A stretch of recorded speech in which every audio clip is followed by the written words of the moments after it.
The following is a national address by Dr. the Honorable Hubert A. Minnis, Prime Minister of the Commonwealth of the Bahamas.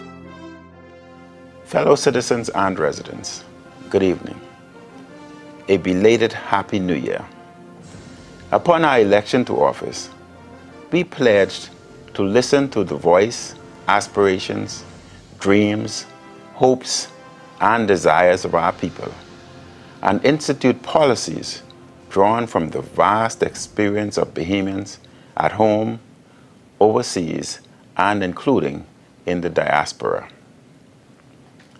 We are listening to the voices of the people from Baintown to Marsh Harbor, Freeport, to Exuma, Andros, and throughout the Bahamas and from around the world.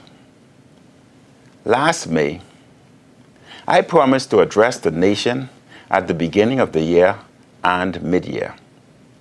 Tonight, I report to you on the work of the government since May. I also wish to report on our ambitious agenda for 2018. Our economic recovery has a long way to go. Many Bahamians are still struggling. Unemployment remains too high. But despite the long road ahead, recovery has begun and there are positive prospects on the horizon. We are making progress. Our first mission was to stabilize the economy and public finances in order to avoid a further downgrade by credit rating agencies. We still have a way to go to improve our fiscal health and to get our financial house in order.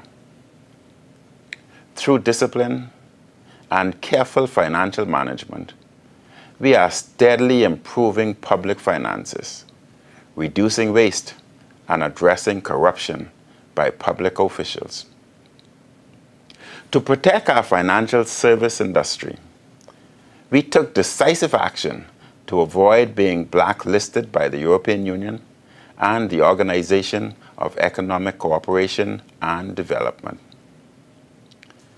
2018 will be a year of growth, investment, and new jobs and economic opportunity. My government's major economic priorities are job creation, opportunities for entrepreneurship, business development, and promoting the ease of doing business in order to boost investment and improve productivity. The Ease of Doing Business Committee, which was appointed soon after our election, has made a number of detailed, significant recommendations to streamline various government regulations and processes. My administration will aggressively respond to these critical recommendations for government reform and modernization. After consultation with the central bank, there will be a relaxation of various exchange control transactions.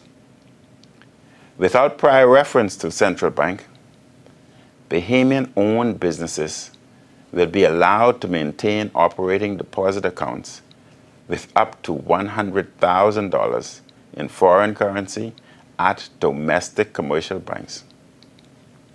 These accounts will have to be funded exclusively from revenues earned in foreign currency.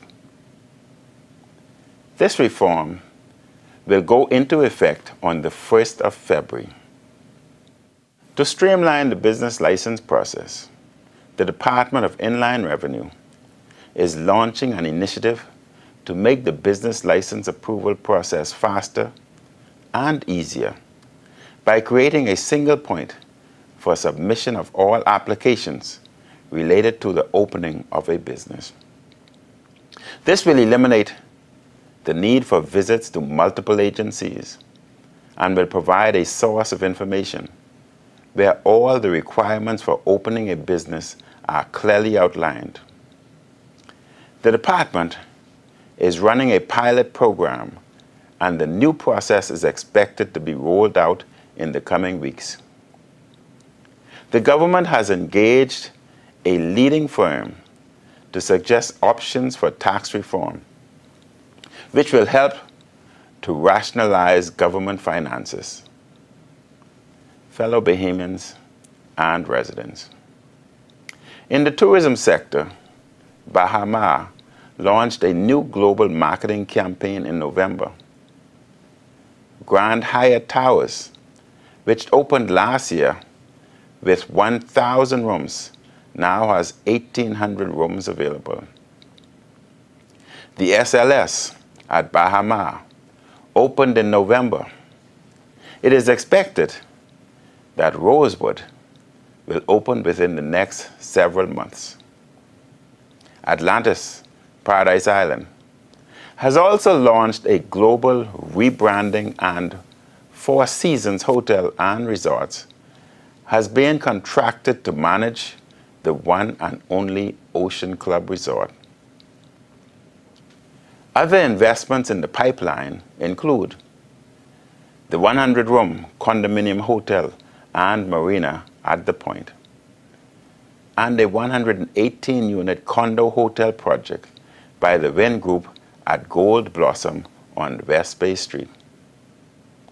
We promised to give greater priority to initiatives to enliven and bring excitement to downtown Nassau, and execute plans for the continued refurbishment of Festival Place.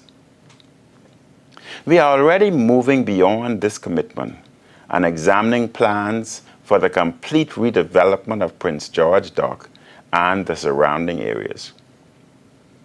We believe that the redevelopment of Prince George Dock is essential for the redevelopment of downtown Nassau. The redevelopment of downtown Nassau must go from east to west and north to south. We promised to launch the rebound of the island of Grand Bahama in accordance with a master strategic plan designed for Grand Bahama, and to establish a tourism signature identity in the marketplace for the island of Grand Bahama. The restoration of the economy of Grand Bahama is critical for the economic recovery of the Bahamas.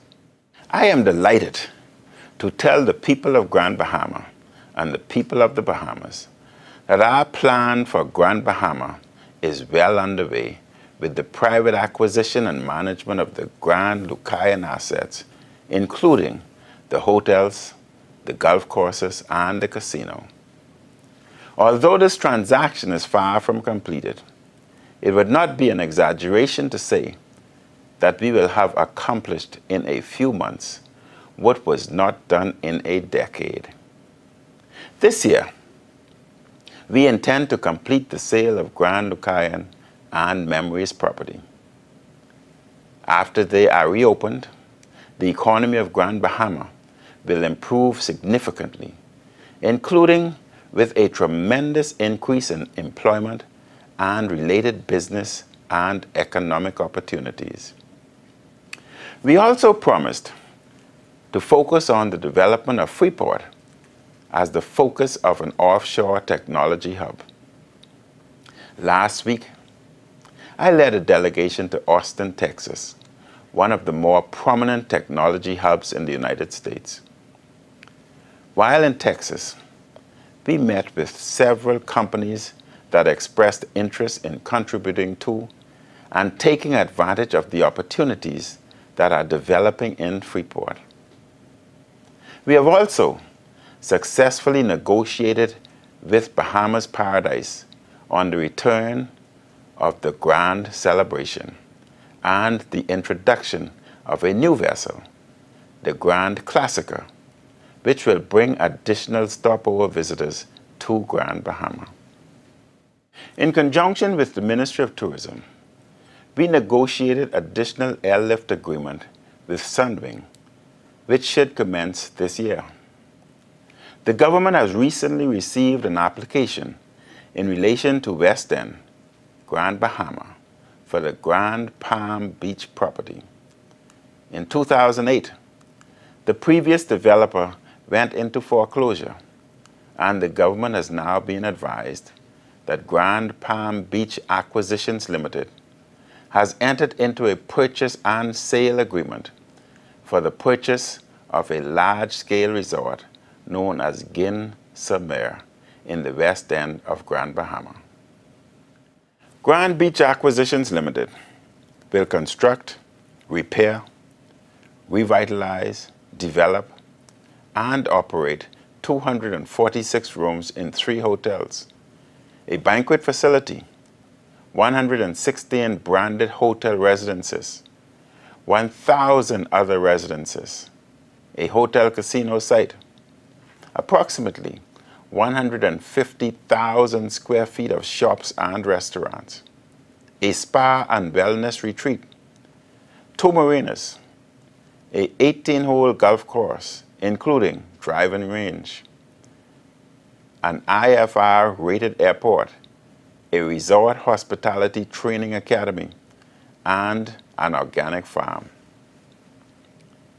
Grand Palm Beach Acquisition Limited intends to repair, revitalize, and develop the property to be known as Bahama Bay in 9 phases over a 10-year period, with a projected expenditure of $2,560 million.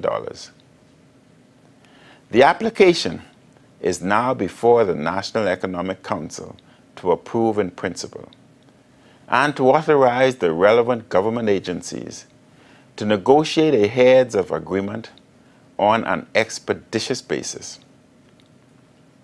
There is new investment in East Grand Bahama at the oil refinery, which will help to provide a number of jobs. To boost investment and growth, it is my intention to undertake several investment promotion trips to include Canada, the United States, Europe, East Asia, and South America. We look forward to the participation of the private sector in this initiative. Fellow Bahamians and residents, access to affordable housing is critical for social and economic development. This year, we will introduce an ambitious housing program. Through this program, the government will provide extremely low-cost lots to potential first-time homeowners in New Providence. The lots will be supplied with necessary utilities. The homeowners will be responsible for building their own homes. They may utilize their own architect or utilize pre-existing plans offered by the government. The potential homeowners will have 2 years to build their homes at duty-free concessionary rates. Because the lots will be inexpensive, we expect scores of first-time homeowners to take advantage of this program. The program will be extended to family islands, thus encouraging family island ownership, second home ownership, and entrepreneurship development of bed and breakfast properties. This new program will decrease opportunities for corruption by public officials. It will also mean less public funds directed to ongoing repairs at homes that were improperly built. We look forward to many Bahamians taking advantage of this significant opportunity for home ownership. Fellow Bahamians and residents, to encourage business development and small business, the government will this year waive the business license fee for new businesses. To help with economic relief for small businesses, we will also waive for this year the business license fee for businesses making under $100,000. These businesses will still have to go through the licensing process, but will be exempt from the business license fee for 2018. The government committed to the enhancement and development of micro, small, and medium-sized enterprises known as MSMEs. I announced this evening that we have agreed to invest $25 million to help develop MSMEs. This will amount to $5 million a year for the next 5 years. It will be funded from the sale of shares from Alive and BTC. This ambitious initiative will help stimulate the economy and boost growth and employment. The initiative has several objectives. We want to enhance business development MSMEs through innovative programs, through joint ventures with the government, the private sector, and the University of Bahamas, to help provide training and capacity building for new and existing entrepreneurs. The initiative will provide specific support for entrepreneurship and MSMEs development within marginalized groups, especially poorer communities and youth organizations. This will include organizations that participate in the Over the Hill Community Development Partnership Program. If you have dreamed of opening a business, or you are an aspiring entrepreneur, I encourage you to look into this initiative. Our goal is to foster a greater culture of entrepreneurship and innovation, while providing support to existing entrepreneur curricular-based programs like Junior Achievement. We will also introduce financial literacy and entrepreneurship programs in the primary, secondary, and tertiary curricula. Through this initiative, we intend to promote greater linkages between Bahamian MSMEs and the domestic and international segments of the economy. To help stimulate business ownership and Bahamian enterprises, the Cabinet has approved the launching of the Small Business Development Center of the Bahamas just this year. It is an initiative spearheaded by the government in conjunction with the University of Bahamas and the Bahamas Chamber of Commerce, with support from the Organization of American States. This center will provide a resource for all Bahamians to receive advisory and technical support when seeking to open a business or expand their operations. The center will steer entrepreneurs to available funding opportunities through government or private means. It will also assist business owners in navigating through the regulatory and tax registration requirements for a new business. Another bold reform measure by the government was the introduction of the Commercial Enterprise Act. This groundbreaking legislation will help Bahamians at home and in the diaspora in the creation and development of small and medium-sized businesses. The Commercial Enterprise Act encourages both domestic and foreign investment in the Bahamas, will allow for the creation of certain economic zones where deemed necessary throughout the country, target specialized businesses in captive insurance, nanotechnology, computer technology, software design, data storage, maritime trade, aviation registration, wealth management, and manufacturing enterprises. The Commercial Enterprise Act will help to encourage investment in the Bahamas and places a high level of prioritization on Bahamian labor and talent. To improve transparency and to help small business to bid for government contracts, the e-procurement and supplier registry system will create a unique means of access that is simple and easy to use. This registry will reduce barriers to access for small and medium-sized enterprises and will allow the entire procurement process to be managed electronically Users will therefore be able to access tender advertising, submit bids, and be advised of the awarding of contracts electronically. The projected date for the launch of this first phase of the supplier registry, which involves business registration only, is February the 5th, 2018. Phase 2, full tendering, will commence mid-2018. On January 13th, the Ministry of Labor and the Department of Labor launched the first of its Public Employment Services, PES, initiatives, Labor on the Blocks. The initiative attracted over 400 Bain and Grantstown residents to the Sarah Ingram Park at Hospital and Cambridge Lanes.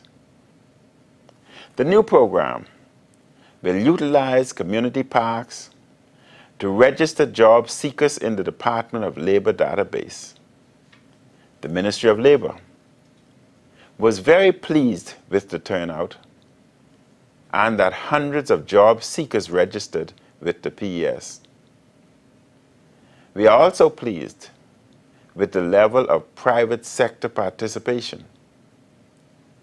The second initiative in this series by the Ministry of Labor was held last Saturday at the Kendall Isaacs Gym from 12 noon to 4 p.m.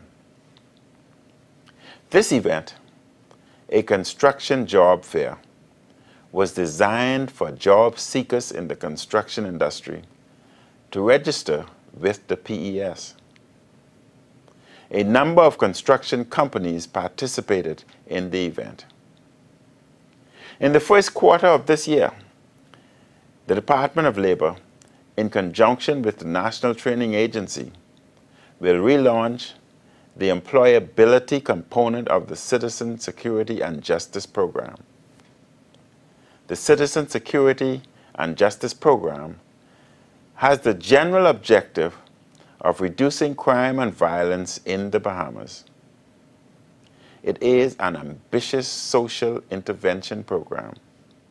The specific objectives of the program are to improve behaviors for nonviolent conflict resolution in New Providence, increase employability and employment of the at-risk youth population in New Providence, strengthen institutional capabilities of justice services, and reduce the recidivism rate among individuals within the prison system. This initiative targets 500 at-risk individuals between the ages of 17 to 29. These individuals will participate in 14 weeks soft skills training module at the National Training Agency. Upon successful completion, participants will then move on to an on-the-job apprentice program. This bold and revolutionary component enables participants to be paid a stipend while at the same time gain work experience. The Citizen Security and Justice Initiative is both a social development and an economic development program, which has great promise to reduce crime and increase employment for at-risk youth. My fellow Bahamians, in 2015, the city of Nassau was identified for inclusion in the Inter-American Development Bank's Emerging and Sustainable Cities Initiative. The Emerging and Sustainable Cities Initiative was created by the IDB in 2010 as a technical assistance program in response to rapid and largely unregulated urbanization in the Latin America and Caribbean region. Among the priority actions identified for the city of Nassau was the improvement of the city's management and governance. A special study was recommended and commissioned to explore the issues and options relevant to the introduction of local government in New Providence. I am pleased to advise that in a matter of weeks, my cabinet will be reviewing the results of the study, detailing options and models for local government in New Providence. This preliminary study was conducted by a consultant engaged by the Inter-American Development Bank in collaboration with the Office of the Prime Minister and the Department of Local Government.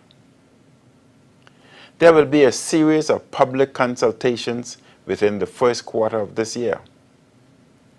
We remain resolute in our intention to introduce local government to New Providence.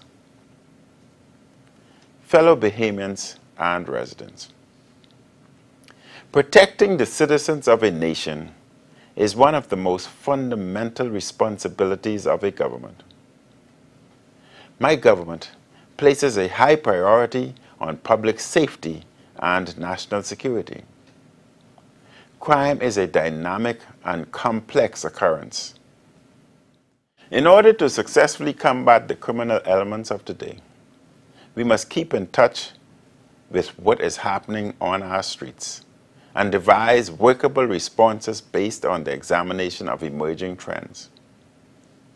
As a result of refocused actions, the police, with continued assistance from the general public, the new commissioner has reported an overall decrease in crime by 13% compared to 2016. Although homicides increased by 10% last year, we were pleased to experience a significant lull towards the end of 2017. The operations of the guns and gang and rapid response units established last year also helped with the reduced level of crime and violence. Gun and drug seizures were significant as local and international law enforcement partners strengthened their partnerships. The crime fight rests not only with the police, but with the citizens and the soon-to-be launched National Neighborhood Watch Council will better empower citizens and residents in crime prevention. In 2018, my government will make significant investments in new equipment and technology for the police force. The Cabinet recently approved a $5.9 million new vehicle fleet. This will be followed by renovation of the many dilapidated buildings currently occupied by police officers. The force's training program will be revitalized, where all ranks will be exposed to best practices in law enforcement training. The government will soon review the police manpower audit, which will determine the appropriate number of officers required to effectively police our nation.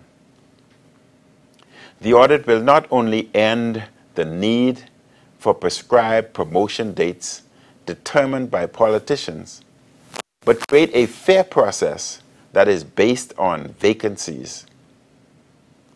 We will prepare capable officers for future leadership through a succession plan where only the most competent officers are selected to lead the Royal Bahamas Police Force.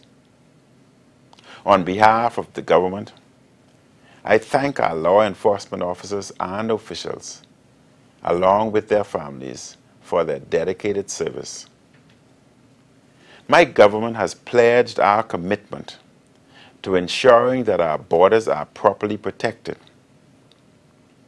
The Royal Bahamas Defense Force is coordinating the development and implementation of a multi-law enforcement agency, unmanned aerial system program to assist our law enforcement agencies with detecting, tracking, and intercepting criminals engaged in illicit activities at sea and ashore. The Force's Rangers program is being transformed into a Rangers National Youth Service Program. The nationally acclaimed program is designed to instill and develop leadership, character, and employability, as well as business skills among our nation's youth. With 33 schools involved in New Providence and 22 schools in 6 family islands, the program expanded into North Andros, Eleuthera, and Long Island last year. It will develop partnerships with BAIC, BAMC, and BTVI. Fellow Bahamians and residents, rejuvenating over-the-hill communities is a mammoth undertaking. It will not be completed overnight, but through medium and long-term efforts, over-the-hill communities can be revitalized. Building on previous efforts, including road and infrastructural works by previous administrations, the current government is committed to improving the quality of life and expanding opportunities for residents over the hill. The government is committed to a structured program of revitalization. The building of a new multi-facility community center over the hill will help provide young people with a safe space to do homework or engage in youth development and social intervention programs, including healing, health, and wellness initiatives. The new center will be a hub of activity for the community, providing counseling and rehabilitation services, as well as elder and child care. The center will also provide opportunities for various sports and other activities.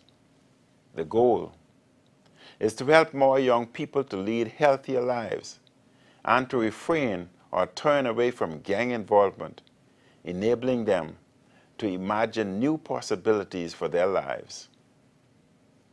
The Citizen Safety and Justice Program will be conducted in unison with these efforts. The government will create target tax incentives throughout the inner cities to encourage new jobs and economic growth in these communities. The development of a native food market will also help in the economic revitalization of Over the Hill. Affordable housing will be a part of our comprehensive plan. The government will work with community and church leaders, business people, academics, artists, and urban renewal experts to develop plans for revitalizing Over the Hill. Critical to the government's plans are the 4 pillars for youth development. These include education, training, and skills development, youth development programs, social inclusion and intervention programs, and entrepreneurship and enterprise initiatives. Fellow Bahamians and residents, on 27th of January 2014, the previous government entered into an agreement with Renew Bahamas Limited to operate the New Providence Sanitary Landfill, which commenced on 1st August 2014. However, its management was replete with significant challenges. The previous government found itself rescuing Renew from its woes by putting out fires, paying contractors, and providing a loan to pay its Bahamian staff and service providers to keep the landfill in operation. You will recall that Hurricane Matthew hit the Bahamas on 6th of October 2016. This increased the waste at the landfill significantly. By the 11th of October 2016, Renew advised that it could no longer fulfill its obligations under the contract and pulled out of the Bahamas. On the 31st of October 2016, the Department of Environmental Health Services resumed responsibility for management and operations of the activities at the New Providence Sanitary Landfill. It is no secret that the New Providence landfill has been plagued with intermittent fires. On the 5th of March 2017, a massive fire broke out at the landfill that burned for approximately 3 weeks. The fire caused an evacuation order and displacement of Jubilee Gardens residents, came close to nearby gas companies, caused the closure of neighboring businesses and schools, challenged firefighters, and sparked an understandable public outcry for resolutions to this vexing problem. Subsequent to an unsuccessful tender process by the previous government, this government released a press statement last June outlining the short and long-term goals of the government to address the challenges and remediate the landfill problem. One of the short-term goals of the government was to issue a new RFP for the management of the entire site. In November 2017, we published requests for proposals in the local newspapers. A total of 18 companies responded. These documents are being reviewed by the selection committee recommended by the Cabinet of the Bahamas. A short list of potential investors is currently being prepared. The proposals will then be evaluated by the selection committee. A preferred bidder will be selected by May of this year. Once the government is informed of the results, we will report which firm the government has selected to enter into an agreement to manage, deconstruct, and operate the New Providence Sanitary Landfill. Fellow Bahamians and residents, in the weeks ahead, the government will report to you on a timeline for the restoration of Ragged Island. We will also report on our program to remove shanty towns. A cabinet committee has already produced a detailed report that has been discussed by the cabinet. The Minister of Works will inform the public in more detail on a scheduled program for the repair of roads in New Providence. During the year, we will also make announcements on energy sector reform and solarization, education reform, family island development, and public sector reform. My government is fully committed to keeping you informed. We will continue to be a transparent and accountable government. We are a government of service, not entitlement.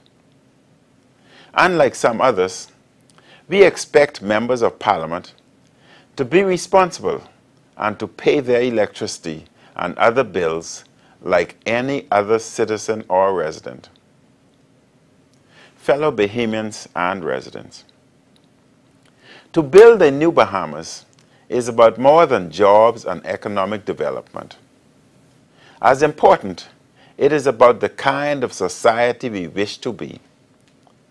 Let us commit ourselves to volunteer and be involved in community service.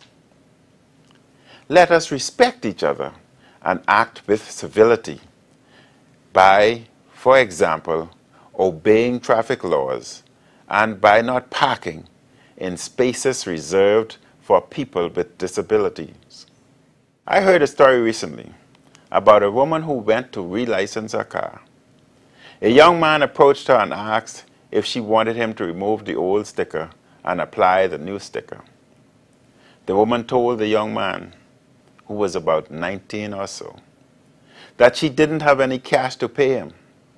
He responded, "That's okay, Mom. It isn't all about money." She then said, "I don't know if I'll be able to get back to pay you."